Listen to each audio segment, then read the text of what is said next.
édition Dakar Tour football bu njëkk di ab plaidoyer citoyen wu ndaw ñi jàpp nañu ko li ko dalee 14 juin 2019 ci stade Iba Mar Diop sous le thème la jeunesse face aux enjeux du développement de la capitale dakaroise mbokk yi Dakar Tour football nag bu tàmbalee xel yépp dafay daal di dem ci nawetaan ñu fas yéene lëkkale nag équipe yi gën a mag ci Ndakaaru ci biir jongante bi kay ma wax la programme bi nii lay tëddee vendredi 14 juin 2019 ci la ñuy amal quart de finale yi bu 14h30 jotee ci la match bu njëkk bi di tàmbali nara dox ci diggante Kasanka ak Walidaan 16h30 ñaareelu match bi nara dox ci diggante Kusum ak Jubo lundi 17 juin ba tey ci quart de finale yi bu 14h30 jotee ñetteeli match bi dana dox ci diggante Liberté 6 ak Jankalaar 16h30 ñu daal di tàmbali match bi nara dox diggante Jàkkaarloo ak Xandaalu mercredi 19 juin 2019 ci la ñuy amal demi-finale bi vendredi 21 juin nag ci la ñuy amal finalu Dakar Tour football ci stade Iba Mar Diop di leen fàttali nag mbokk yi balaa ñuy joxe coup d'envoi wu match yi dina am kenn ci représentant wu équipe yi ma leen limal buy ñëw def discours jëm ci thème bi nga xamante ne moom la ñu jagleel Dakar Tour football di leen bàyyi loo xel ni trophée bi nag trophée MGS lay doon.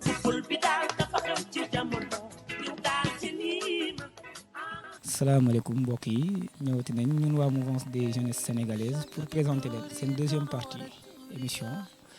concernant tournoi Dakar Tour 2019 trophée MJS tey nag ñu ñëw fenn fu xam ne xamee ngeen ko décor bi xamee ngeen ko fii nekk parc de Hann ñëw nañ fi nag fekk ñu si pas animaux yi mais en particulier ñii ni xam ne mooy waa ASC Kasanga ñoom nag ñoom ñoo naatam seen bopp ay gaynde moo tax ñu fekk si leen fii ni xam ne ñii ni xam ne ñooy roi de la jungle ñoom fii lañ dëkk ñu ñëw nag gis seen teg ak seen président ak aussi quelqu'un qui est très très très remarqué ici au niveau de l'ASC voilà de par historique bi de par investissement bu muy def mu yore tamit aspect culturel mais ñu fekk si leen si benn monument bu xam ne dafa significatif parce que c'est un ancien un jeune qui l'a fait ku fexe ba indi statue bi nii ngeen nar a gis incha allah si seen ginnaaw ñoom tamit ñu bëgg ko rendre hommage ñu dem gisante ak ñoom. salaamaaleykum président ziar nañ leen waa yéen si jàmm ça sant yàlla alhamdulilah waa sant bu wér alhamdulilah bon comme vous le savez dañoo ñëw tey ci capsule bu ñu consacré ASC Kasanga ñu ñëw fekk si leen fenn fu xam ne lieu bu mythique la lieu bu historique bu culturel muy parc de Hann nekk si seen localité en même temps comme dañoo war a def lii ni xam ne mooy tournoi Dakar Tour bi te seen ASC macha allah remarqué wu tamit macha allah ci tournoi yi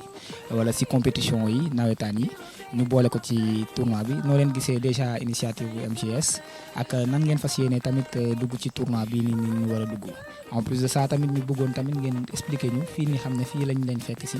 lan mooy histoire am Kasanga lan mooy histoire am déjà. waaw bon jërëjëf ñoo ngi leen di nuyu di leen gërëm di leen remercier aussi si seen initiative bi mais aussi di leen remercier si tànn ki ngeen tànn Kasanga parmi 8 équipes yi ngeen xam ne moom ngeen tànn au niveau de Dakar parce que c'est pas évident parce que li ne si équipe de navétane au niveau de Dakar bari na mais bu ngeen ñu si tànnee c'est parce que tout simplement am na benn mérite boo xam ne xëy na am nañ ko moo tax yàlla bu yàlla tas mérite bi en tout cas encore une fois ñu ngi remercier waa mouvement MJS ci seen initiative. Bon, Kasanga nag man membre laa ci le président est un peu occupé moo tax aujourd'hui je suis venu accompagner mes amis il y a 2 membres du bureau aussi qui sont là vraiment pour un peu représenter ñi nga xam ne ñoom ñoo fi waroon a teew ñoom ñëpp te mënuñoo teew ndax un peu occupation bi ñu am waaw loolu daal en tout cas mooy en guise d'introduction li ma mën a wax. En attendant ma bàyyi leen ak Lamine Diallo sauf que je me présente je m'appelle Abdou Khadre Ndiaye waaw ancien président aussi de l'ASC Kasanga. MJS ñëw seet si la pour déjà nga présenter wu yow en tant que président bokk ci ASC bi indiwaat coupe bi fii nii si ASC bi depuis l'année dernière jéem a wax tamit ci ASC bi historique am ak nu mu position bu mu am ci mouvement nawetaan ba képp kuy tudd ASC doo ko ci génne sooy tudd 3 ASC doo ko ci génne waxaale tamit ci initiative bu MJS mooy mouvance des jeunesses sénégalaises moom muy organiser tournoi bi nii te dugal ci xandaalu et en même temps aussi ngeen wax lan moo ci seen objectif nan ngeen ci gis ak nan ngeen nar a ñëwee ci tournoi bi. merci El Hadj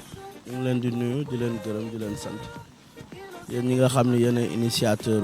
tournoi bi muy MJS di rafetlu tournoi bi parce que comme c'est un tournoi citoyen bon ñun étant une association sportive et culturelle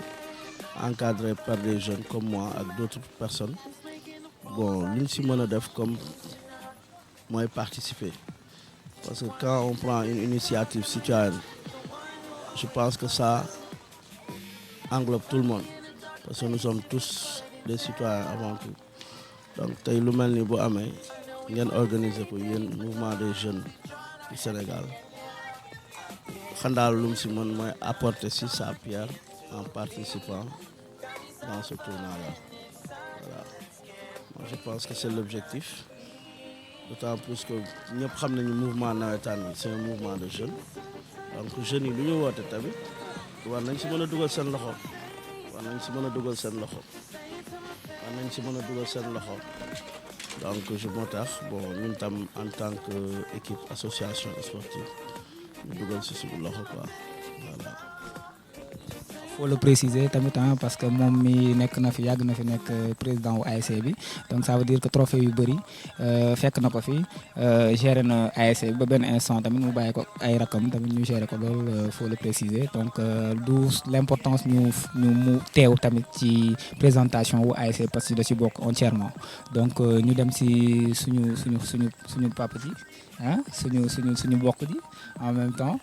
nekk représentant comme ni ma ko doon waxee ci introduction wu émission bi bokk ci ASC bi yàgg di ci investir xam historique gu ASC bi yàgg di ci œuvrer te di œuvrer tamit non seulement pas ci ASC bi simplement mais tamit di œuvrer ci structure bi ni ñu nekk muy parc de Hann donc ñu jox ko kàddu gi. waaw jërëjëf ñu ngi leen di nuyu encore une fois c'est avec fierté et honneur la ñuy accueillir li nga xamante ne defal ngeen ko l'ASC Kassanga wax nga ko léegi que ASC Kassanga équipe bu mythique la équipe bu historique la parce que bu ñuy seet elle fait partie des doyennes de cette zone c'est muy bokk zone 7A de Hann ñu créé woon ko nag en 1975 man ñi ko créé woon ñenn ñi ngi fi ñeneen ñi yàlla na yàlla yërëm te yéexuñu te parmi éléments yooyu daf ci am kenn koo xam ne daf ci joué woon un rôle très très très important muy ku ñuy wax Mamadou Ndiaye nekkoon premier capitaine de l'équipe nekkoon libéro de l'équipe nekk magu Abdou Khadir Ndiaye mi donc ànd ceeg ñu mel ni woon ay ñoom Ndiouga Wade ñu mel ni ñoom Cheikh Sall ñu mel ni ñoom Mame Babali mi nga xam moo nekkoon premier président de l'ASC ak ñeneen équipe bi di dox ba yegg si fii tey jii on ne peut pas parler de l'ASC Kassanga sans parler de son président emblématique muy le président Ndiaga Dia pendant presque 20 ans moom moo jiite équipe bi si aujourd'hui l'équipe a atteint un certain niveau sur le plan organisation, un certain niveau sur le plan historique, sur le plan sportif, sur le plan culturel, c'est un peu grâce à lui, pour son investissement, pour sa capacité de fédérer. C'est sous son magistère que l'équipe bi njëkk a jël coupe en 1992. C'est sous son magistère en 1997 que l'équipe a réalisé le triplé historique. Jël zonal, jël départemental, jël régional. En marquant près de 48 buts en une saison amoon ci instant boobu noonu ay footballeurs de renommée ñoom Mame Matar Sy ñoom Néné Góor Modou Wade nekkoon le buteur le goleador nekkoon aussi tamit équipe nationale du Sénégal junior mooy période ñoom Tony Silva ñoom Boubacar Sissoko ñoom Amdi Moustapha Faye moom à cause d'une blessure moo tax yeggalewu Kassanga di dox ba léegi il y a 2 ans gagné na coupe c'est sous le magistère du président Abdou Khader Ndiaye. Dóor la grande équipe de l'ASC Mbaxal par 3-0. C'est pour dire que ni zone bi c'est vrai que Kassanga la ñu choisir de par son palmarès, de par son vécu, de par son histoire, mais aussi il y a d'autres grandes ASC yu mel ne ASC Mbaxal boo xamante ne gagné na fi régional ak départemental en 1985 la gagné départemental en 1986 mu gagné régional mooy équipe bu ñoom Baba Ndiaye mënoo wax équipe nationale Sénégal te waxoo Baba Ndiaye waxoo Moustapha Ndiaye de l'US Gorée am na fi yeneen équipe yu mel ni ASC Walidane équipe bi produire Amdi Moustapha Faye am na fi équipe bu ñu doon wax jàppoo tudd léegi sant yàlla mooy équipe bu produire Isaba montagne mi ngi fi xam nga mooy équipe bu ñoom Ousmane Mané donc mu nekk zone boo xamante ne c'est une zone sportive mu nekk aussi tamit une zone culturelle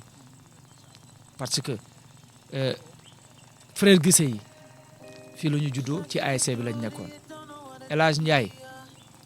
bi doon woy wéet fii la juddoo fii la nekkoon ci quartier bi donc mu nekk benn quartier boo xam ne Mamadou Taw j'allais oublier Mamadou Taw fait partie de la première équipe de l'ASC. comme ni ma doon wax sànq rek di la ko laaj mooy déjà ASC Xandaalu tey nga doon président mu nekk ASC bu xam ne dafa énigmatique Dakaaru Ndiaye yëpp suñuy wax rek suñu naree lim 3 ASC dañ ko si boole donc charge boobu noonu ak historique gu ASC bi lan moo ko indi jeunesse bi nu mu def ba accaparé wu loolu noonu ci biir Ndakaaru cheminement wu ASC bi loolu lañ bëggoon xam plus précisément quoi. waaw merci encore Xandaal lu ma siy wax mooy ASC peut-être envergure bi mu am bon dañ koy sant yàlla parce que fii tam lu fi am yàlla la mais je pense que aussi après tout bu bàyyi sol loolu y a son public tey bu ñuy wax Xandaalu c'est grâce à son public aussi ak asiko bi nga xam ni moo ko seq tey je pense que ni su amee équipe yu bëri yoo xam ni tey dañuy jël référence ci Xandaalu c'est par rapport à son asiko ak public bi vraiment bon je pense que moo tax tey xëy na ce qui fait notre force nekk une grande ASC te on a une population qui est très très collée à son équipe donc je pense que c'est ce qui fait notre force tey parce que Xandaalu tey man yaakaar naa bu doon jouer sax beneen équipe boo xam ne mooy loolu mais da ngay gis ni supporters yi dañuy ñëw parce que à chaque déplacement bu ñuy dem supporters yi dañuy ñëw topp équipe même bu dee match amical la wala dara sax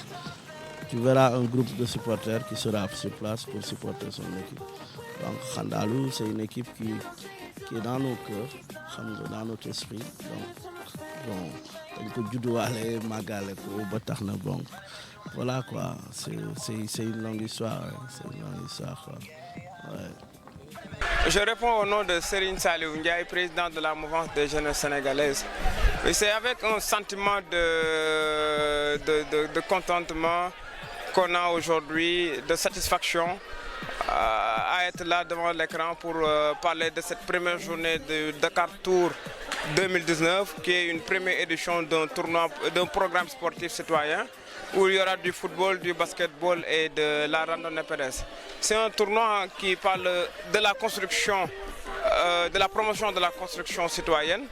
au Sénégal, à Dakar plus particulièrement. Parce que nous sommes jeunes, donc c'est à nous de porter des voix, c'est à nous d'inviter nos congénères, c'est à nous d'inciter les jeunes à participer à la promotion de la construction citoyenne. Qu'est-ce que nous jeunes, qu'est-ce qu'on pourrait bien apporter à notre communauté, à nos quartiers, ainsi de suite, ainsi de suite. Je remercie vraiment tous les acteurs de cet événement. Vu que c'est une première jour qui a vraiment réussi, on l'espère pour les autres journées à venir jusqu'à la finale, à la très grande finale où on invite toutes les autorités étatiques. Je remercie en passant l'ODECAF de Dakar qui est représenté à ma gauche par le président de la commission sportive, M. Alphonse Sen, qui nous a vraiment aidés avec tout son staff. Je remercie aussi tous les membres de MGS au nom de son secrétaire général adjoint, M. Pape Mbaye Fall,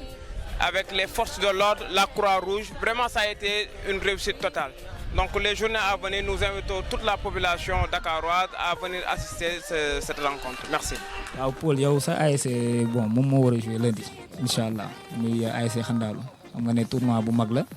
tournoi boo xam ne dafa regroupé ay jànkalaar xam nga ay jàkkaarloo xam nga waa ay ñoom juboo ay waale daan donc du tournoi bu ndaw ay jeunes organisé ko donc yow déjà lundi bi noo leen koy waajee. donc gars yi kay ñu ngi koy pare bu baax si ni ngeen reporté match bi sax am na yenn gars yi xam ne mooy loolu neexu leen gars yi bi yéeg nañ ko bu yàggale ba si WhatsApp da ngay gis gars yi di ko statut sax di waayal match bi fii moom xam daal foo sax amu foo ñoom defuñu ko pour ñu foo ñu bëgg a gagné quoi ñun xamuñu yooyu noonu ñun gagné rek parce que gars yi yëg nañ match bi ñoom ñëpp bëgg nañ jouer gagné ñëw seetaan suñu équipe préparé pour saison bi xoolaale suñu yenn talent yi quoi affaire bi mooy loolu. ñu bëggoon am seen impression parce que démb dañoo nekkoon waali daan mais waa waali daan daal xam naa ne tuutal nañ leen tuutal bu xam ne vraiment bëggoon nañ yéen tamit ngeen wax si je crois sànq yaa ngi ma doon expliquer tuuti historique bi mais vraiment amoon ngeen fu ngeen doon jaar foofu ngeen di jaaraat donc juste ma bàyyi la kàddu gi nga expliquer ma ko carrément. waaw jóge nañu Parkagne terrain bi ñu ñëw fii donc mooy terrain ASC Walidane bu Lebu gi mooy terrain bii la Amdi Faye joué fii la Pape Jean Let joué fii la Amadou Tidiane Ndiaye joué waaw donc bu ñu fi ñëw aussi tam dañu fekk ASC Kassanga am fii tournoi bu ñu ko invité muy joué donc les joueurs en rouge blanc yi ngay gis ne le ñooy ASC Kassanga ASC Walidane bu Derklé nag on a un contentieux qu'on va vider dañu joué woon il y a quelques années demi-finale départementale match bi yeggul xam nga pour des considérations yoo xamante ne duñ ci dugg quoi mais ñu leen di xamal ne rek du yomb on s'est préparé en conséquence et vraiment liñ leen waroon def parce que ñu ñoo leen mënee 2-0 ñu jëliñu mais bi pas du demee noonu bu ñu leen mënee duñ ñu jëli mu donc léegi comme nu nga ko waxee bon supporters yi foo leen jëm ñu ànd ak yéen donc ban appel nga leen di lancer déjà concernant tournoi bi nga xam ne mooy Dakar Tour 2019 boo xam ne MJS da ko organiser. Ouais, mais message bi ma leen di lancer mooy qu'ils viennent massivement soutenir leur équipe parce que tournoi yaakaar naa ne ku koy football da nga ko bëgg a gagner même ñëwuñu pour def participation noonu parce que aussi kuy football tournoi da ngay ñëw pour gagner ko donc appel bi may lancer mooy que supporters yi yëpp génn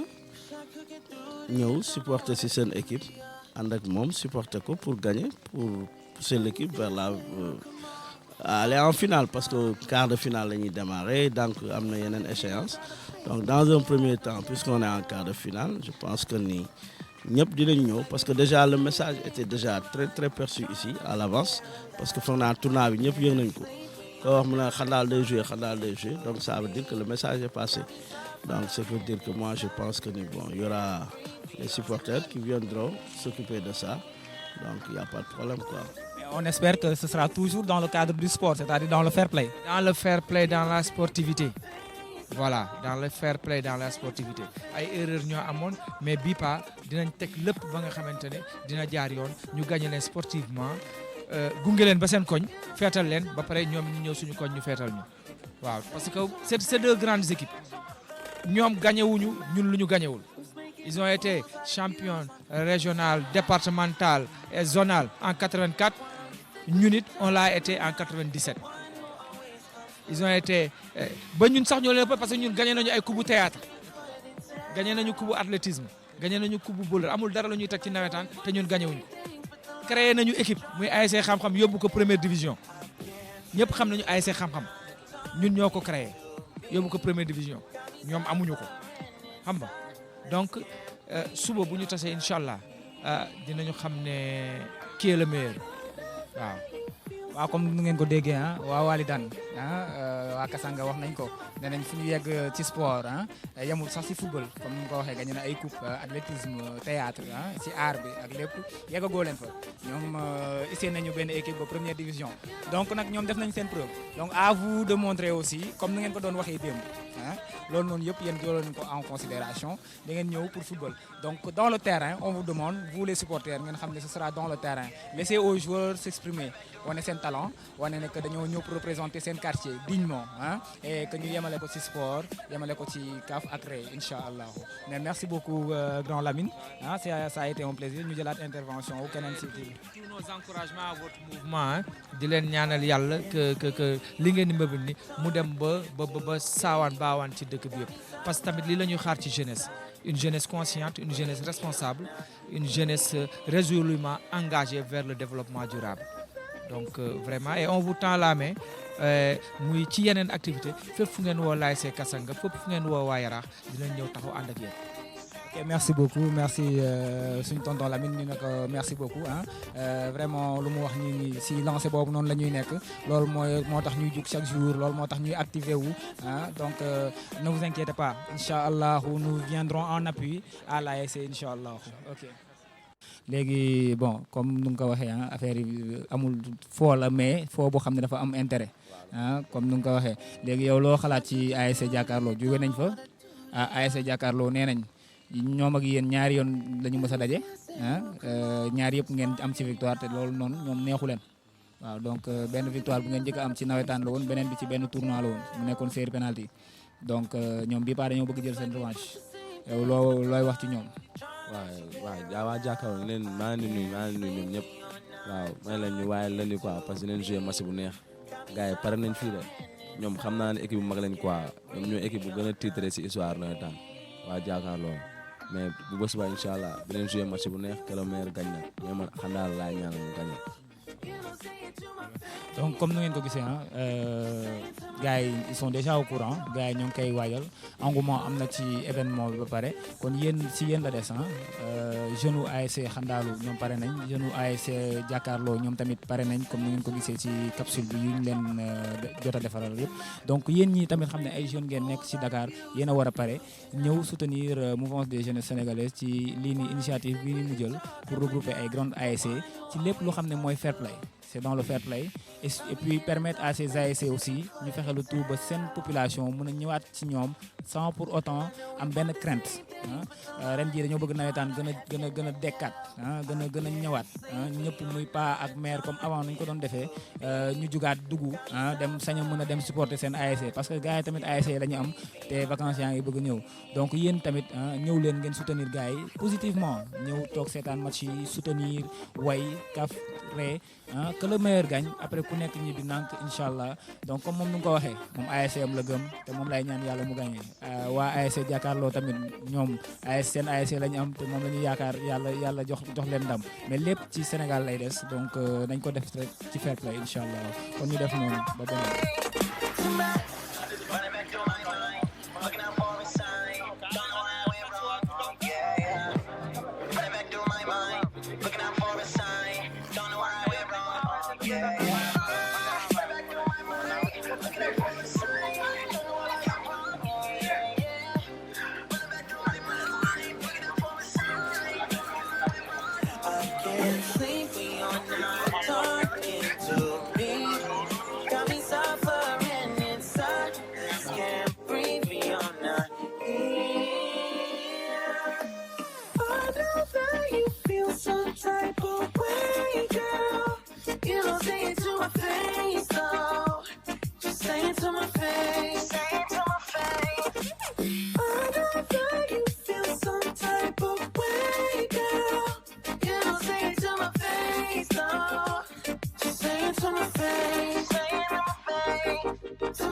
I could get through to you, don't know what I do to you. Anything I say will come off as wrong and you're not alone. Something feels out of place, but you have no tell. It's like we want the same things, but the lines we drawn are too parallel. I can't sleep beyond. La non-violence est une arme puissante et juste qui transcende blessé et immobilise l'homme. Qui la menée, c'est une épée qui guérit. Manam ci kaw gàttal ñuy xeex wàllum violence bi ndax mu may ñu doole ñun sportif yi ak ñun ñëpp ci entourage yi ñu nekk environnement bi parce que violence mën nañ indi ay tuuxi doona duñu xam fu ñu koy waxee léegi nag dañu bëggoon ñu ñëpp ñu boole ñu bokk ndey ak baay parce que sport nekkul kii quoi nekkuñu ay animosité parce que ay adversaire lañ su jeexee ñu ñëpp ñoo bokk ay frère waaw loolu la woon nag ok merci. through. Got me in a dark place if you couldn't tell. I know we want the same things, but the lines we've drawn are heaven and hell. I can't sleep when you're not talking to me. Got me suffering in silence, can't breathe when you're not here. I never you feel some type of way, girl. You don't say it to my face, though. Just say it to my face, say it to my face. I never you feel some type of way, girl. You don't say it to my face, though. Just say it to my face, say it to my face. To my running back through my mind, looking out for a sign. Don't know where I went wrong, oh yeah. Running back through my mind, looking out for a sign. Salaamaaleykum, man la capitaine Asek Koussoum. Waaw ODCAV ñoo organisé tournoi bi pour am dajale jeunes yi quoi. Waaw dajale jeunes yi pour dajale leen xam nga pour ñu fooree wax ñi ngi jëm si nawetaan yi tamit xam nga. Ça se voit que ne xam nga ñun ñëpp ba ñoo bokk ndey ñoo bokk baay tey ñu ngi nii waa juboo la ñuy joué waa juboo la ñuy joué ambiance lañ ci bëgg nawetaan lii lañ xam si nawetaan muy kusum muy xandaalu muy juboo muy keneen ak keneen lépp jàmm na nekk si jàmm xam nga ñu moytu yenn agression yi dafa bëri ray bi dafa bëri te loolu lépp li ko waral mooy jeunesse il faut nga dem jàngi wala nga dem ñaari solution mooy am da ngay dem nangoo dem jàngi école wala nga dem jàngi métier soo ko deful rek da ngay mbedd bi da lay yóbbu te su la yóbbee si ay jaay boon ngay dugg ak sàcc scooter surtout kon man secteur bi ma dëkk Médina sàcc scooter dafa bëri jaay drogue bi dafa bëri violence bi dafa bëri lu waay neex def suñu police itam loolu laa leen gën a soññu quoi ñu gën a liggéey du dóor mooy faj nit bu defee erreur du da nga koy dóor dafa am na neneen ñu war a rectifier mais pas dóor bon man loolu laa amoon lu may lancé nawetaan ñu ngi ñëw jàmm lañ ciy séntu te jàmm sax mooy am ñun kusum ku ñu xam ne si jàmm la dañuy tooñ contre xandaalu daaw tooñ nañu ñëpp Sénégal yëpp xam si mais xam nga dañu gañ ñu nangu fair play waaw ren ñu ngi koy waajal.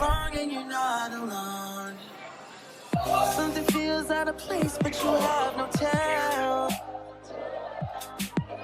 It's like we want the same things, but the lines we've drawn are too parallel. I can't sleep when you're not talking to me.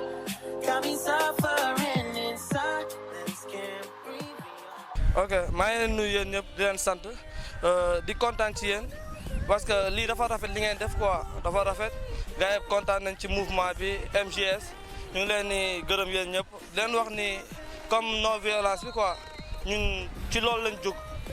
ñun ñëpp ñoo far jarul ñuy xiroo wala ñuy ŋaayoo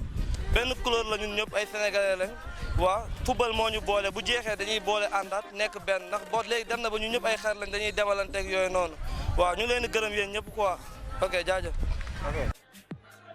Why don't you think we could talk? Am I not the one who always comes through?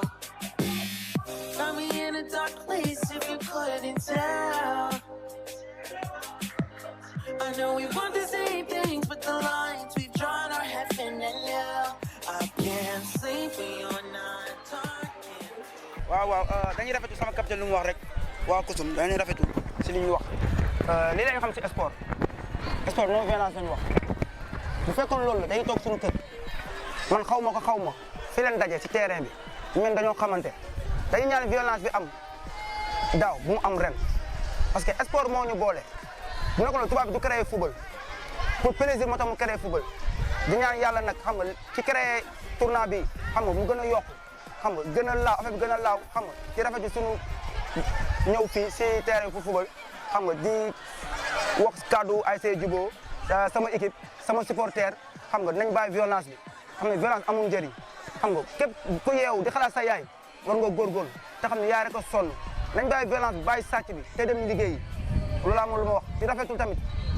Koussoum bi ñu nekkal di jouer ak ñoom xamante ak ñoom xam nga ñu mel ne ay dëkkandoo ci ñoom ñun dañoo bëgg ëllëg réussir ci football bi pour dimbali suñuy waajur dimbali doomu aadama yi dimbali lépp ñëpp ñu bokk si ñun di rafetul nag suñu équipe bi ASC Juboo bi xam nga di leen wax nañu yokk te jàpp te xam ne ñun ay ndaw lañ dañuy ut rek xam nga di rafetu seen taxawaay daal xam nga kontaan naa trop si tournoi bi gars yi organisé nii loolu laa am lu ma wax di rafetul lépp kaay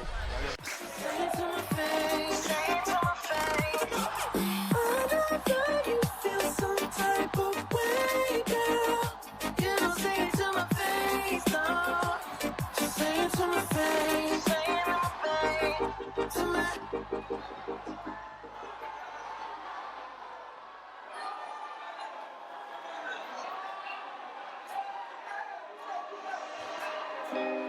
Wish I could get through to you, don't know what to do to you. Anything I say will come off as wrong and you're not alone. Something feels out of place, but you have no tell. It's like we want the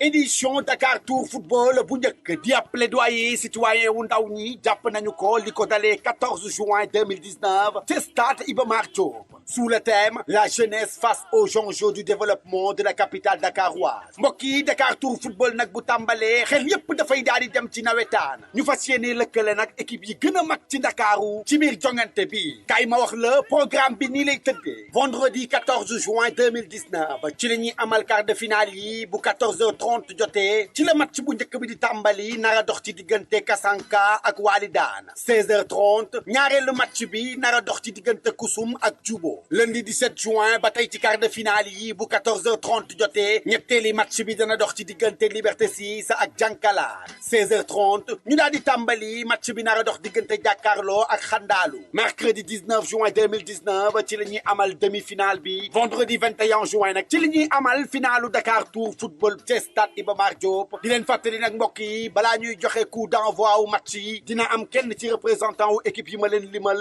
buy ñëw def discours jëm ci thème bi nga xamante ne moom la ñu jagleel Dakar Tour football di leen bàyyi loo xel ni trophée bi nag trophée MGS lay doon